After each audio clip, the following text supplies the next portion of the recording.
Assalamualaikum warahmatullahi wabarakatuh. Hai teman-teman, perkenalkan nama saya Nadzifa Reza Asila.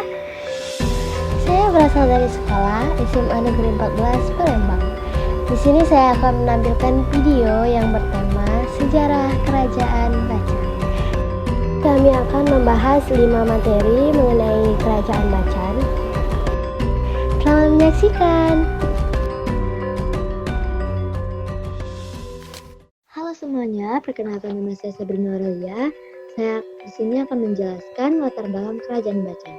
Kerajaan Bacan adalah salah satu kerajaan Islam yang berkembang di Pulau Bacan, Maluku Utara.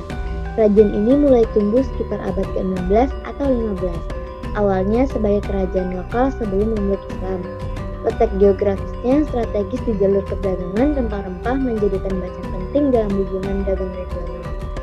Islam mulai masuk ke Bacan sekitar abad ke-16 melalui pedagang dari Arab, India, serta pengaruh Kesultanan Ternate.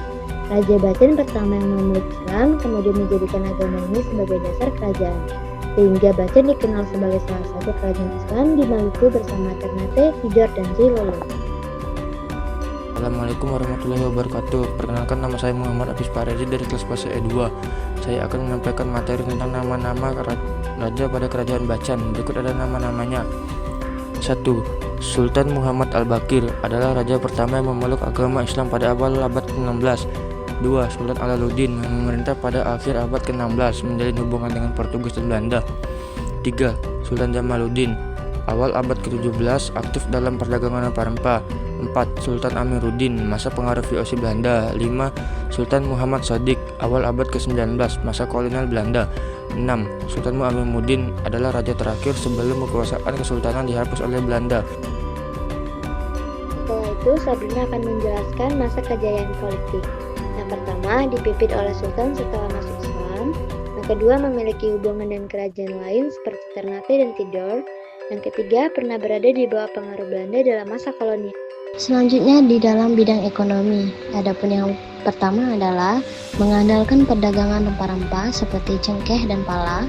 Yang kedua juga bertani, menangkap ikan dan berdagang. Yang ketiga, Belanda kemudian menguasai perdagangan dan memengaruhi ekonomi lokal. Kehidupan sosial Kerajaan Bacan. Simak baik-baik ya guys. Masyarakat Bacan terbagi dalam 3 lapisan: bangsawan atau elit kerajaan, rakyat biasa, dan budak. Islam menjadi agama resmi dan sangat memengaruhi adat, hukum, dan pendidikan. Aktivitas utama masyarakat meliputi bercocok tanam, menangkap ikan, dan berdagang rempah-rempah seperti cengkeh dan pala. Pengaruh asing, terutama dari Portugis dan Belanda, membawa perubahan sosial termasuk dalam cara hidup dan sistem pemerintahan lokal. Saya akan menjelaskan materi yang terakhir. Masa kejayaan dalam bidang budaya. 1. Pusat produksi dan distribusi rempah. 2. Pengaruh Islam. 3. Persekutuan dengan kerajaan lain. 4. Pengaruh budaya lokal. 5. Peninggalan sejarah. 6. Stratifikasi sosial. Peninggalan Kerajaan Bacan yang masih dapat dilihat hingga saat ini antara lain yang pertama adalah Benteng Bernevald. Benteng ini merupakan benteng pertahanan yang dibangun oleh Belanda di Pulau Bacan. Benteng ini digunakan untuk melindungi kekuasaan Belanda di Bacan. Dan yang kedua, Istana Sultan Bacan. Istana ini merupakan tempat tinggal Sultan Bacan dan pusat pemerintahan Kesultanan Bacan. Istana ini juga menyimpan banyak arsip sejarah Kesultanan Bacan. Dan yang ketiga adalah Masjid Kesultanan Bacan. Masjid ini terletak di desa Angasing, Kota Bacan, Halmahera Selatan, dan tidak jauh dari Keraton Kesultanan Bacan. Masjid ini merupakan saksi bisu hubungan dagang antara Bacan dan Belanda. Jadi Dimas di sini akan menjelaskan tentang masa keruntuhan Kerajaan Bacan. Kerajaan Bacan mulai mengalami kemunduran sejak abad ke-17, terutama setelah masuknya VOC atau Belanda.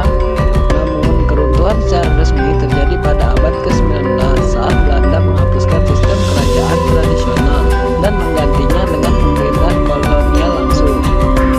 Tahun 1824, Kerajaan Bacan secara de facto kehilangan kedaulatan dan menjadi bagian dari wilayah administrasi Hindia Belanda. Jadi keruntuhan Kerajaan Bacan terjadi sekitar awal abad ke-19, sekitar tahun 1824. Nah teman-teman, itulah hasil video dari kelompok kami. Semoga bermanfaat ya. See you in the next video.